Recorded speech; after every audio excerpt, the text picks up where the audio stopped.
Who knows what evil lives in the heart of games? The Shadows knows.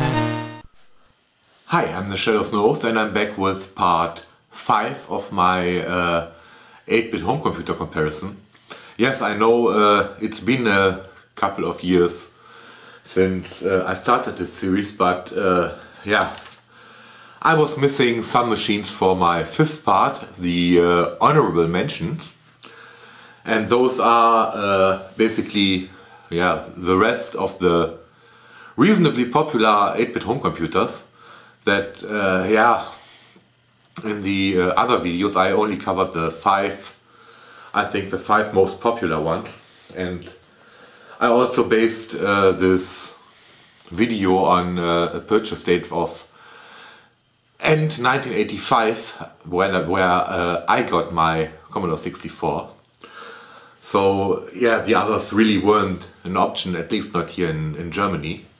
And I start with the Commodore VIC-20. This was basically already discontinued by the end of 1985. It was introduced in 1981, discontinued in 85 as I already mentioned, had the 6502 CPU at 1.1 MHz in PAL region or 1.02 MHz in NTSC countries. Only had 5K of RAM, of which you could use 3.5 in BASIC, but you could also buy different memory expansions.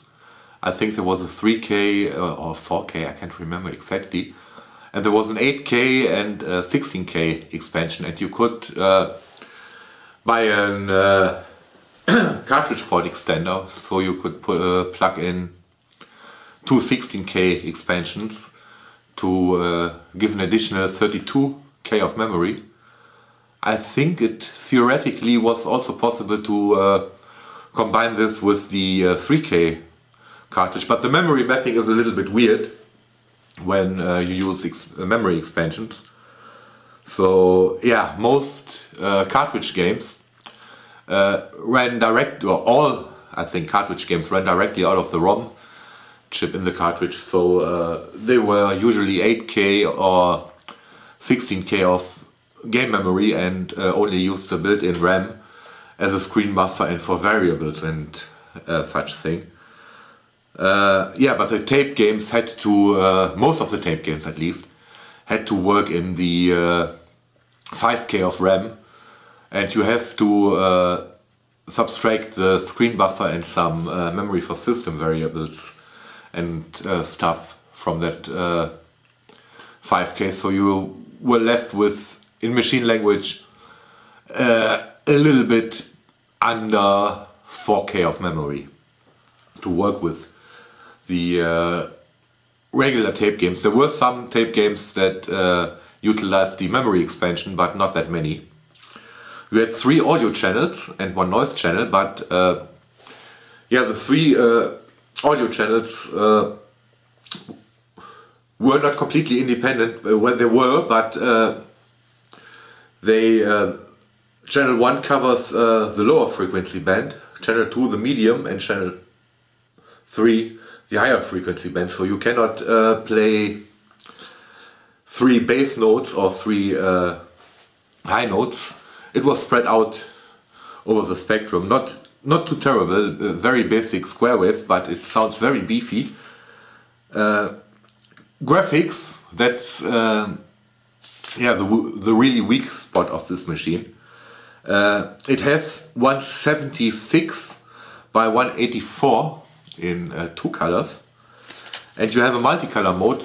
Basically it works the same as on the C64, which halves the horizontal resolution, so you end up with 88 by 184 pixels, or 22 by 23 characters, and the picture quality is abysmal on this machine. Yeah, you got basically the same ports, or almost the same ports as on the C64. You've got a user port, a dataset port, a disk drive port, composite out and audio out, and you had to use an external modulator that plugs into this port to get an RF out. This is the cartridge port, power port, one on-off switch, and one Atari compatible joystick or pedal port. So no easy option to play two-player games. Yeah, that's basically the VIC-20. Was already outdated by 1985. Not a terrible machine, but not a machine basically to start collecting retro games for. Level of sophistication of this game is about the same as on the Atari 2600. So, or very early Spectrum games. So yeah, not that great of a gaming machine, but interesting piece of Commodore history. As a Commodore collector, you sooner or later have to get one. Otherwise, yeah, the reason why I didn't include it in my other comparison videos. So on to the next machine. And the next machine is the Commodore 264 series. This is a 116, which is quite rare outside of Germany and I think Hungary. But yeah, it also consists of the Commodore 16, which looks pretty similar to the VIC-20 or the Commodore 64, just in this color scheme, and a +4, which was the top end of the series, which looks quite similar to this one, but not with a rubber keyboard, but with a real keyboard, a little bit larger, 64K of memory. This was released in 1984. No clue when it was discontinued, but I guess it was discontinued a couple of years before Commodore went bankrupt. Has basically the same CPU as the C64 and the VIC-20, this time in the form of the 75 or 8501, which is just a 6502 with some extra pins and some extra registers for memory mapping. Ran at 0.89 or 1.76 megahertz. I think it was depending if the video chip was active or something like that. The 116 and the C16 came with 16K of memory, and the +4 came with 64K of memory, as already mentioned. And you had quite a lot of that memory available in BASIC. So you got about 12K on the 16K models, and I guess it was 61K on the 64K models, and the BASIC was vastly expanded compared to the C64 and the VIC-20, which had exactly the same BASIC language.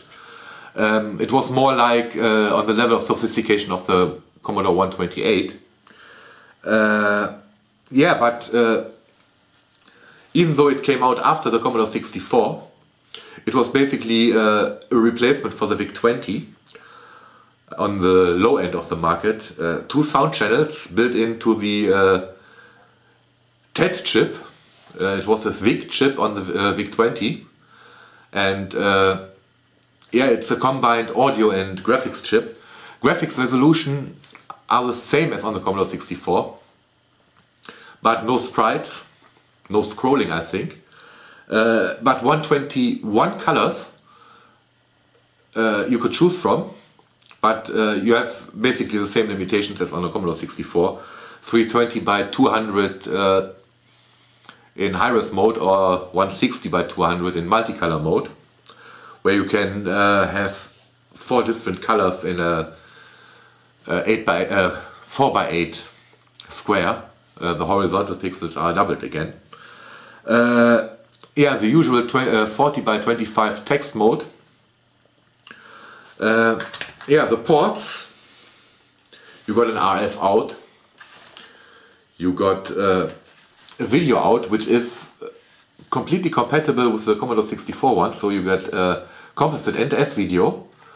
2 joystick ports.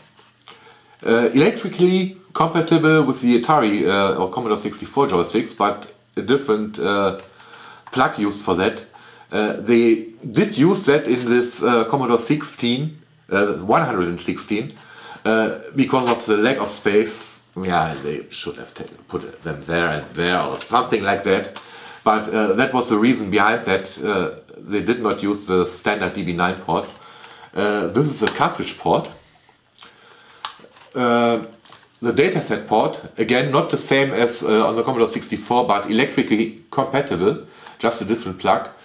And this did sell so badly that they sold quite a few of the datasets. They have the matching color scheme, which included an adapter to plug it into the VIC-20 or the C64. Luckily, the printer and disk port, the serial port, is the same as on the Commodore 64 and the VIC-20. A reset switch and a power switch on the right. And this is a standard 9 volt DC power plug, which is quite nice because you can plug in every standard DC power plug. You don't have to find a specific power brick for that. The power of the machine is basically far away from the Commodore 64. I mean, on still images, the graphics can look like on the C64. The sound chip is worse than in the VIC-20, in my opinion. The rubber keyboard on the 116 is horrible. Yeah, but on the C16 and the +4, the keyboard is quite nice.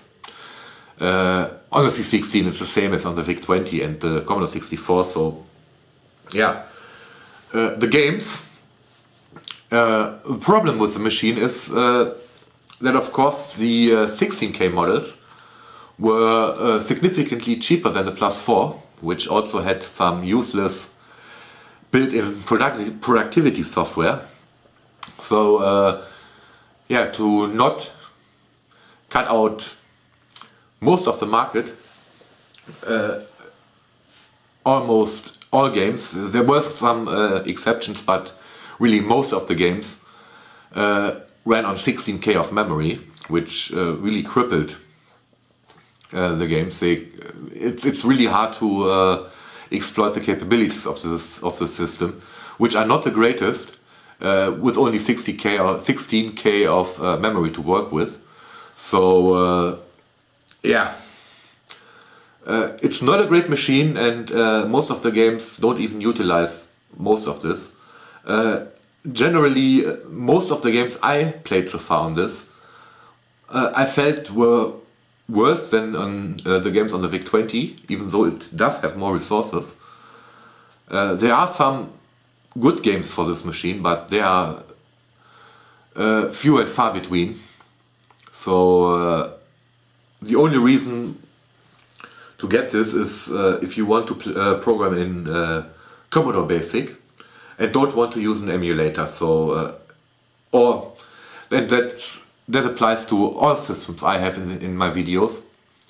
Or if you had this as a kid, of course, if you had this as a kid, then it's just worth getting for the memories. But if you are new to collecting and have no attachment to this, it's one to avoid. I did quite a few videos for this and the VIC-20, so I will link the playlists down below. Yeah, and those are the only systems in this video I did use quite a bit. The other three systems are even more obscure, arguably. So yeah, on to the next one. Okay, the next machine in this honorable mentions is the TI-99/4. This is the 4A. It was released in 1979. The 4A came out in 1981, and the difference is the 4A does have a real keyboard. The original model had only a rubber keyboard. Was discontinued in 1984 and actually isn't an 8-bit computer, so two reasons why I didn't include it in my original videos. First of all, it was already discontinued in 1985, so I think you could still buy it, but who would buy a discontinued system? And it's a 16-bit machine, so technically it's not an 8-bit computer, obviously. It has a Texas Instruments TMS 9900 CPU, which runs on 3 MHz. Yeah, and the RAM is 256 bytes. At least that's the memory the CPU can directly access. It also has 16K of video memory. And if you use this in BASIC, your BASIC program is stored in the video memory. Yeah, that really speeds up operation. The games ran from those ROM cartridges that plug in to the front over here. Yeah, they ran a lot faster from ROM, and Texas Instruments also didn't use standard ROM chips in those cartridges. So they did everything that you could not program fast running games on your own without the involvement of Texas Instruments. The sound chip, 3 channel, 1 noise channel, is an SN76489 compatible chip, and that's the chip that's also used in the ColecoVision and the Sega Master System. So not too terrible for a machine released in 1979. Graphics, 256 by 192 or 40 by 24. 40 by 24 characters, 16 colors, and this is the only machine in the entire honorable mentions video that has sprites. 32 sprites, monochrome, but 32, with the limitation that only 4 of them can be on the same scan line. I think it's quite similar to the specs of the MSX machines. So yeah, it has some ports. 1 joystick port, and it is not compatible with Atari joysticks, at least not directly. You can use Atari joysticks with an adapter. Then we have an unknown port. I think this is this is a video port, and this is another quirk of this machine. You get an external RF modulator with it, and in America you can get a composite video signal from this port. Not on PAL machines. You get an YUV signal, so you could theoretically, I think, interface it with modern flat screen TV, and yeah, those do have compatible inputs, but not old CRT TVs, at least not in Europe. They used RGB instead of YOV. Yeah, which doesn't make using this on it sort of makes it easier using it on a flat screen TV, but really the only option, at least the only easy option to use it on an old CRT is the RF, and the RF is not that great. Very weird power plug, tape port, and behind this door is an expansion port, and the already mentioned cartridge port on front. Another thing, this cannot do hardware scrolling, so you see very jerky scrolling, just like on the ColecoVision and the MSX machines. This is very comparable graphically and from the audio with the MSX machines. It's a little shame, the games are really not too bad, but you have to get the cartridges. You cannot get an easy multicard. There's no easy multicard solution for this. So using this nowadays is quite a pain. Luckily, the more common games are still quite affordable if you can find them. I did find some games on the retro version, but not too many, and I got a couple of games with my machines. I have 2 of them. So not a terrible machine, but yeah, Texas Instruments really did everything to keep people from programming their own games and release them on tape or floppy disk, as on all the other machines. You basically could only have quick running games on cartridge, and the cartridges use special ROM chips. It's really, in modern times, it's not an easy machine to get software running on. So yeah, besides the fact that it's not an 8-bit machine and that it was already discontinued in 1985, it's really a pain to use nowadays. So yeah, that are the 3 reasons why I didn't include it in my initial videos. Not a terrible machine, just not very convenient to use. Okay, the next one is the Acorn Electron. The main reason why I didn't include it in my first video was that I didn't have one. I just got this. Another reason of why I didn't include it is that it was not really popular outside of the UK. It was reasonably popular in the UK, but outside, very rare, very obscure machine. And ironically, this is a German model. I've got a German manual and European power plug with it, which is not a bad thing. So I don't have to use an adapter.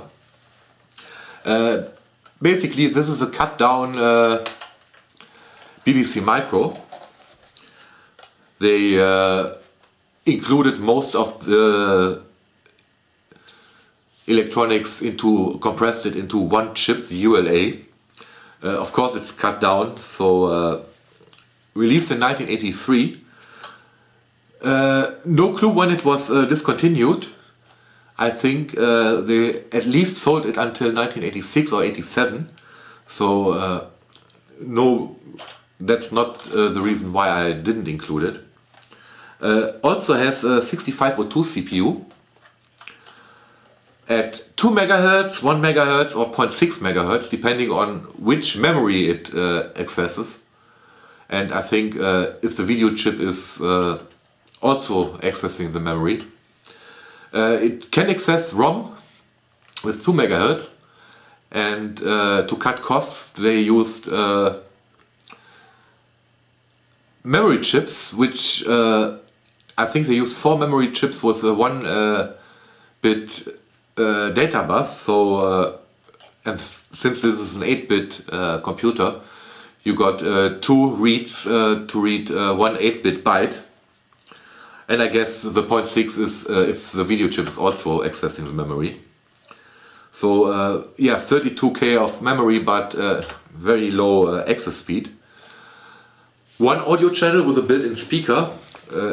A little bit better than the Spectrum, but not much. Graphics resolution, 160, 320 or 640 by 256. So you can display 80 characters, and since it also has an RGB output, you can also read the 80 characters if you have an RGB monitor connected to it.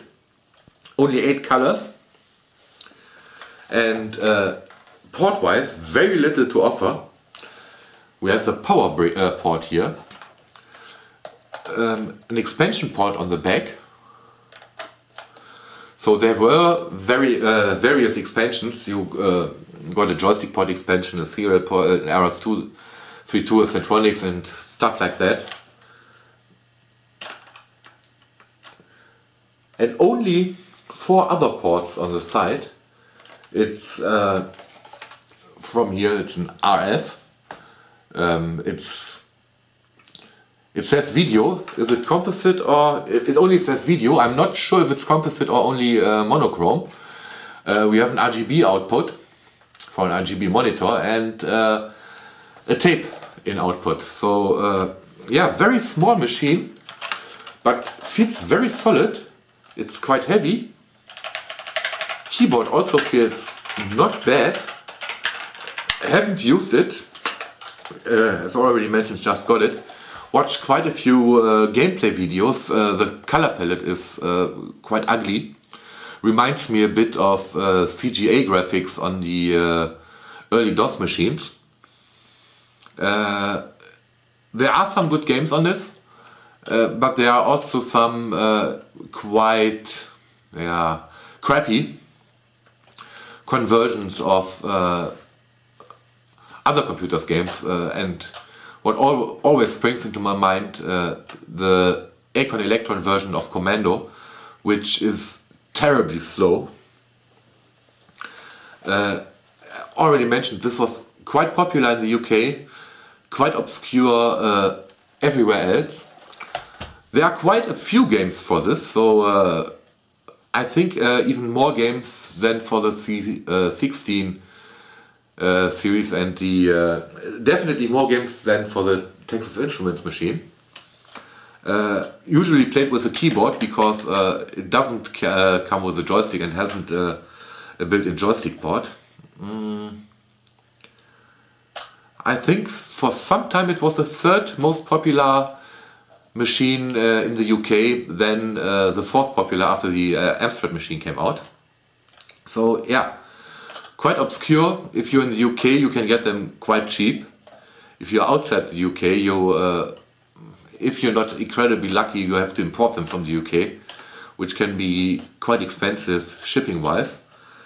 Interesting machine again. It has the same Acorn BASIC that the BBC Micros had, and that was its main appeal back in the day. So you could continue learning what you had in school at home with a much cheaper machine than the BBC Micro. Interesting, but really not recommended to start collecting old computers. So, on to the next machine. Okay, the next machine is the Radio Shack TRS-80 color computer, and it's quite a beast. And I include the largely compatible Dragon 32 and 64 into this. They are based on the same hardware, just some slight incompatibilities. I think mainly that they have a different keyboard layout. I have a color computer too. The first one was released in 1980 and the series was discontinued in 1991.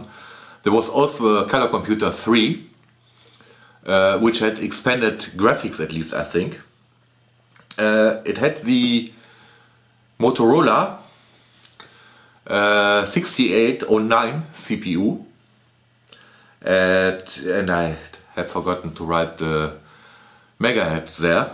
That's great. It came with 4 to 64 kilobytes of RAM, and I think all the machines were able to be upgraded to 64K. Mine sadly comes only with 16K of memory. I have to look into this if I can easily upgrade it to 64K. I think it depends on the exact revision of the board if the RAM chips are socketed or soldered in. Audio, 1 channel. Graphics, 256 by 192 pixels, 32 by 16 characters with 9 colors, and you could achieve more colors in NTSC countries by using artifacting colors, so where 2 alternating pixels coincidentally trigger a color in NTSC, which this is one of the flaws of the NTSC color system, which was fixed by the PAL standard. So this does not work on PAL machines. On PAL machines you have vertical lines instead, and the graphics look really horrible. But if you're using one of those machines or a Dragon machine, and in a PAL country, and you encounter graphics with vertical lines, it would display totally different on an NTSC machine and an NTSC television. Yeah, the Dragon machines were quite popular in the UK, but overall the color computer was not popular in Europe. I haven't heard of them back in the days. I have heard of the other ones, even heard of the Electron before I got my C64, but never heard of the color computer. So yeah, they were quite irrelevant in Europe, and for a reason. Graphics output is about as bad, yeah, maybe not as bad as on the VIC-20, but it's not far away. No sprites.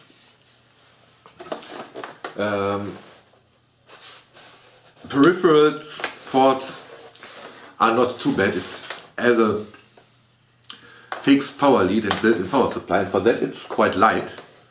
Power switch, 2 analog joystick ports. I think they are compatible with the original TRS-80, but not compatible with the Atari standard that most of the other home computers use. There's a serial port, a cassette port. I guess in America it would have a channel selector. This is fixed to channel 36. The RF out, no monitor output. A reset switch, which is nice, and a cartridge slot on there, and it feels quite hollow. It has a full stroke keyboard, but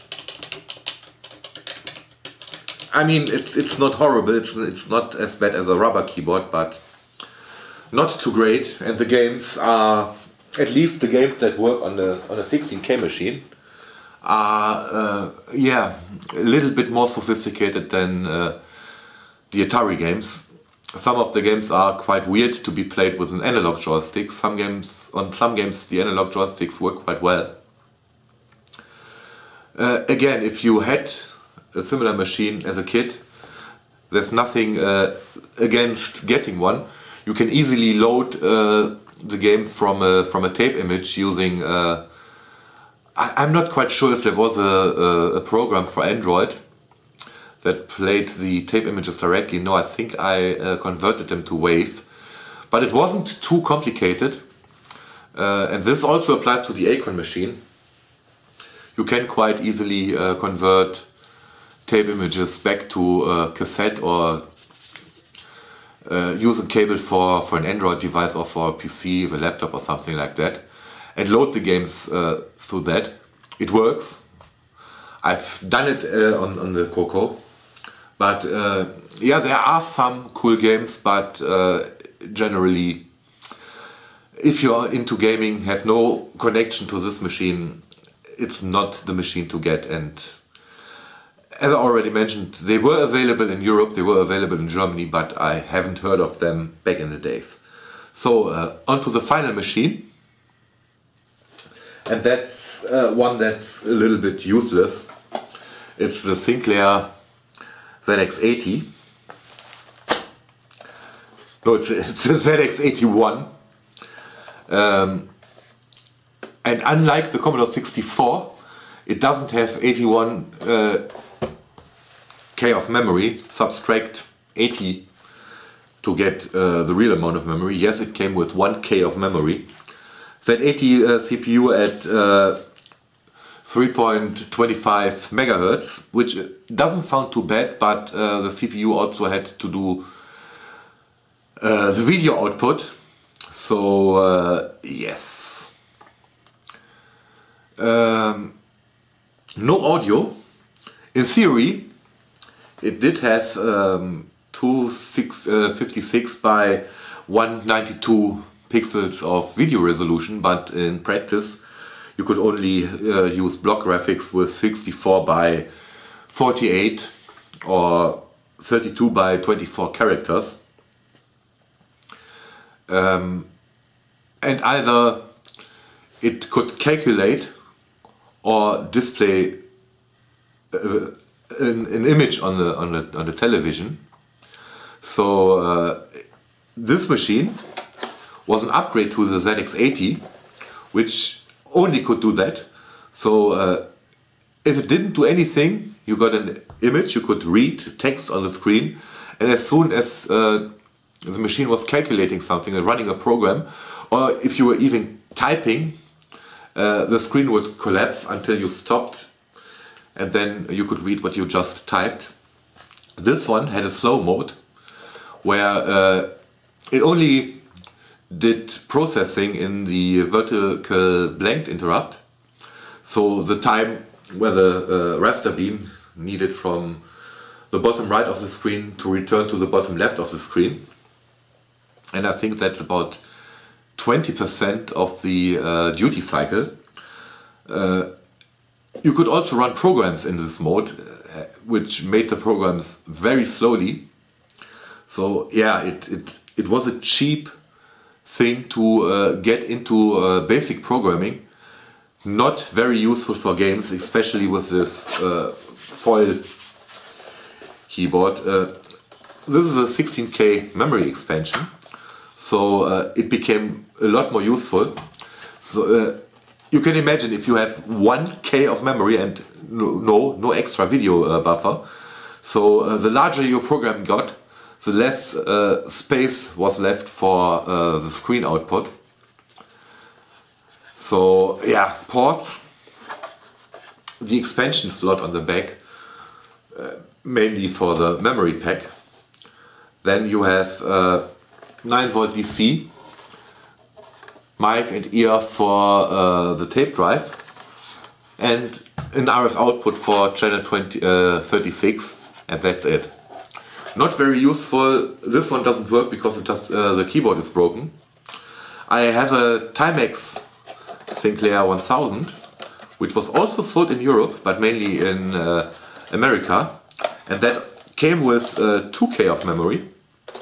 Made it a little bit more useful, but this is also a broken keyboard. So the keyboard is replaceable. You can get replacements online, but since this machine is not very useful and it even has problems showing on a more modern CRT television, so when I used it on a very old black and white TV, and there it worked fine. And since the video output is only black and white anyways, it doesn't really matter. But this is a collectible, but I don't think it's a machine you would use very often. And all other machines, I'm very sure that I've forgotten some 8-bit computers. I've forgotten the VTech laser, which I have in my gaming room next door, but they are very obscure. And there's a Comex, I've forgotten the number, and there are these Auric machines and the Enterprise 64 and 128. I don't have any of those, and they are quite rare and yeah, not very useful if you're into gaming. So yeah, that was the really final video from my 8-bit home computer comparison. I hope you enjoyed this one, and if you haven't watched the other one, I think I'll create a playlist and link it down below in the description. Hope you enjoyed it, and thanks for watching.